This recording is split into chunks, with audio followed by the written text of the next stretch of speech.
नमस्कार दोस्तों, आज के इस वीडियो के माध्यम से हम अपने उन दंपत्ति भाई और बहनों के लिए वीडियो लेकर आए हैं जिनके यहाँ कोशिश करने के बाद भी संतान नहीं हो रही है और वह डॉक्टर के पास जाने की सोच रहे हैं। अगर आप सोच रहे हैं तो एक बार इन छोटी छोटी बातों को लेकर कोशिश करके देख लीजिए, हो सकता है कि आपकी समस्या का समाधान मिल जाए, आपके यहाँ प्रेगनेंसी हो जाए। आइए दोस्तों, वीडियो शुरू करते हैं।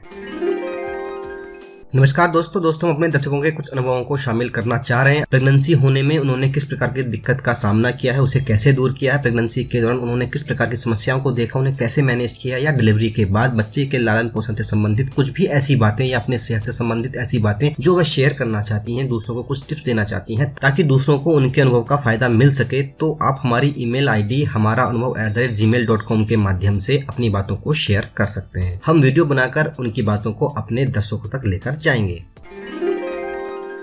कुछ छोटी छोटी बातें हैं जिन पर हम चर्चा कर रहे हैं। आप इन बातों को ध्यान में रखें। अगर आप इनमें से किसी बात को लेकर संजीदा नहीं है तो उस पर ध्यान आप दे सकते हैं। जब प्रेगनेंसी नहीं हो रही होती है तो हमें उन छोटी छोटी बातों को भी ध्यान देने की आवश्यकता पड़ती है जिनका प्रेगनेंसी में ना के बराबर रोल होता है। जैसे कि कुछ बातें हैं, महिला को प्रेगनेंसी के लिए मिलन के बाद कम से कम 15 से 20 मिनट अपने हिप्स के नीचे तकिया लगाकर लेटना चाहिए। विज्ञान के अनुसार तो यह सब मान्य नहीं है, लेकिन फिर भी हर छोटी से छोटी संभावना को लेकर हमें चलना चाहिए।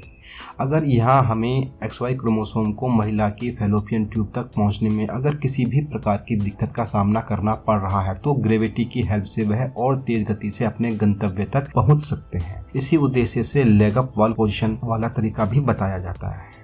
हो सकता है पुरुष के शुक्राणु थोड़ा कमजोर पड़ रहे हैं क्योंकि महिला के शरीर में उनके लिए विषम परिस्थिति होती है। अगर उन्हें थोड़ी सी भी सहायता मिल सकती है तो वह अपने गंतव्य तक आसानी से जल्दी पहुंच सकते हैं। ऐसा हो सकता है कि वे रास्ते में दम तोड़ रहे हों, अगर उन्हें हेल्प मिल जाएगी तो वे जल्दी पहुंच जाएंगे। दंपत्ति को इस बात का पता होना चाहिए कि महिला अपने ओव्यूलेशन पीरियड में ही गर्भवती होती है और एक मंथली साइकिल में 2 से 3 दिन होते हैं जब यह दिन आता है और पुरुष का स्पर्म महिला के शरीर में 72 घंटे तक कम से कम जीवित रह सकता है। अगर इस समय को भी जोड़ लिया जाए तो एक मंथली साइकिल में 5 ही दिन ऐसे होते हैं जब महिला गर्भवती हो सकती है। 4 से 5 दिनों के अलावा सभी दिन की गई कोशिशें सफल नहीं होती है। अगर आपको महिला के ओव्यूलेशन पीरियड के विषय में जानकारी नहीं है, यह क्या होता है, अगर आप नहीं जानते हैं तो इस संबंध में हमने अपनी प्रेगनेंसी प्लेलिस्ट के अंदर काफी सारे वीडियोस बनाए हैं। प्रेगनेंसी प्लेलिस्ट का लिंक आपको डिस्क्रिप्शन में मिल जाएगा। दंपत्ति को इस विषय में भी जानकारी होनी चाहिए कि क्या महिला को थायराइड या PCOD की समस्या तो नहीं है, इस वजह से प्रेगनेंसी होने में दिक्कत का सामना करना पड़ता है। दूसरा, इन समस्याओं का होना यह दिखाता है कि महिला के शरीर में हार्मोन्स बैलेंस नहीं है।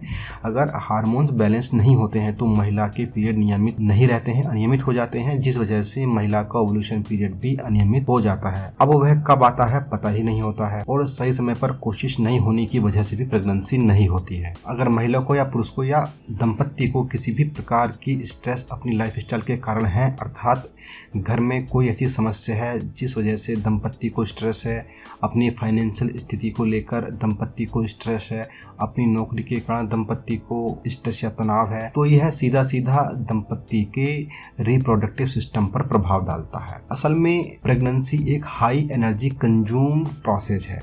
जब दंपत्ति को तनाव रहता है तो उस वक्त व्यक्ति का मस्तिष्क अत्यधिक ऊर्जा को कंज्यूम करता है, यूज करता है। ऐसे में शरीर की दूसरी आवश्यक क्रियाओं के लिए एनर्जी की कमी पड़ने लगती है। मात्र रिप्रोडक्टिव सिस्टम ही इफेक्ट नहीं होता बल्कि शरीर की हर एक कार्यविधि क्रियाकलाप सब इफेक्ट होते हैं और शरीर में और भी कई दूसरे रोग पनपने लगते हैं, शरीर कमजोर होने लगता है। ऐसे में स्वयं शरीर प्रेगनेंसी को एक्सेप्ट करने के लिए तैयार नहीं होता है क्योंकि शरीर की पहली प्राथमिकता आपके तनाव को कम करना होता है ताकि आपके दिमाग को राहत मिल सके, क्योंकि वही पूरे शरीर के सिस्टम को चलाता है। आजकल हम अपने जीवन में मशीनों का प्रयोग बहुत ज़्यादा करने लगे हैं, इस वजह से हम अपने शरीर का इस्तेमाल भी ना के बराबर करते हैं और जब शरीर का इस्तेमाल ना के बराबर होता है तो वह शिथिल पड़ने लगता है, अपनी कार्य क्षमता को खोने लगता है। अब अचानक से आपको प्रेगनेंसी चाहिए जो कि अपने आप में बड़ा भारी कार्य है। प्रेगनेंसी के लिए मात्र रिप्रोडक्टिव सिस्टम का ही मजबूत होना आवश्यक नहीं है बल्कि शरीर के हर एक अंग का उसमें योगदान होता है जो कि अब कमजोर पड़ चुके हैं। शरीर की कमजोरी के कारण हार्मोन भी बिगड़ने लगते हैं। उचित मात्रा में शरीर उन्हें प्रोड्यूस नहीं कर पाता है जितना कि प्रेगनेंसी के लिए चाहिए होते हैं। इसलिए आपको शरीर का प्रयोग करना सीखना है। घर का हर एक काम स्वयं करें, जितना हो सके पैदल चलें, सुबह शाम कसरत करें, दौड़ें, अपने आप को मजबूत रखें। शरीर के हर एक अंग का प्रयोग करना चाहिए, चाहे वह आंतरिक अंग हो चाहे वह बाह्य अंग हो। इसके लिए योगा भी करना पड़ सकता है। अगर आप 40 दिन तक लगातार योगा कर लेते हैं तो आपका शरीर पुनः शक्ति प्राप्त करने लगेगा। ब्लड के अंदर ऑक्सीजन की मात्रा धीरे धीरे बढ़ने लगेगी, शरीर मजबूत होने लगेगा और प्रेगनेंसी के लायक बनने लगेगा। साथ ही साथ पुरुष को भी योगा और कसरत, घूमना, मेहनत सब करना चाहिए, यह भी आवश्यक है। इससे उनका शरीर भी मजबूत बनेगा और पुरुष का स्पर्म भी मजबूत होगा। अगर पुरुष का स्पर्म मजबूत नहीं है तो वह महिला के शरीर में समय से पहले मर जाते हैं। इस वजह से भी प्रेगनेंसी नहीं होती है। इसलिए पुरुष को भी अपने भोजन पर और अपने लाइफस्टाइल पर विशेष ध्यान देने की आवश्यकता है। सबसे पहले तो दंपत्ति को प्रोसेस्ड फूड नहीं खाने होते हैं। ऐसा भोजन जो पहले से ही बनकर तैयार किया गया हो। बाजार में मिलते हैं जैसे कि चिप्स, कुरकुरे, नमकीन, बिस्किट, ब्रेड, बाजारी जूस, सोडा ड्रिंक अर्थात रेडी टू ईट फूड जो भी बाजार में अवेलेबल है, उनका प्रयोग आपको बिल्कुल छोड़ना पड़ेगा। पुरुष को अपने शरीर की पौष्टिकता को बढ़ाना होगा ताकि उसके स्पर्म मजबूत बन सके और लंबे समय तक महिला के शरीर में जीवित रह सकें। आप इन छोटी छोटी बातों को ध्यान में रखेंगे तो 50% से ज़्यादा मामलों में प्रेगनेंसी हो जाती है, बल्कि ज़्यादा ही। आप इन बातों का ध्यान रखें, आपकी समस्या समाप्त होने के काफ़ी ज़्यादा चांसेज हैं। आपकी प्रेगनेंसी होने की संभावना बहुत ज़्यादा बढ़ जाएगी। दोस्तों, इस वीडियो में इतना ही। दोस्तों, इस वीडियो में हमारी ओर से इतना ही। यह वीडियो आपको कैसा लगा आप अपने कमेंट के माध्यम से हमें ज़रूर बताएं। दोस्तों, साथ ही साथ आप इस वीडियो को लाइक और शेयर करना बिल्कुल भी ना भूलें। और दोस्तों, हमें भरोसा है कि आपने हमारा चैनल सब्सक्राइब कर लिया। दोस्तों, नमस्कार।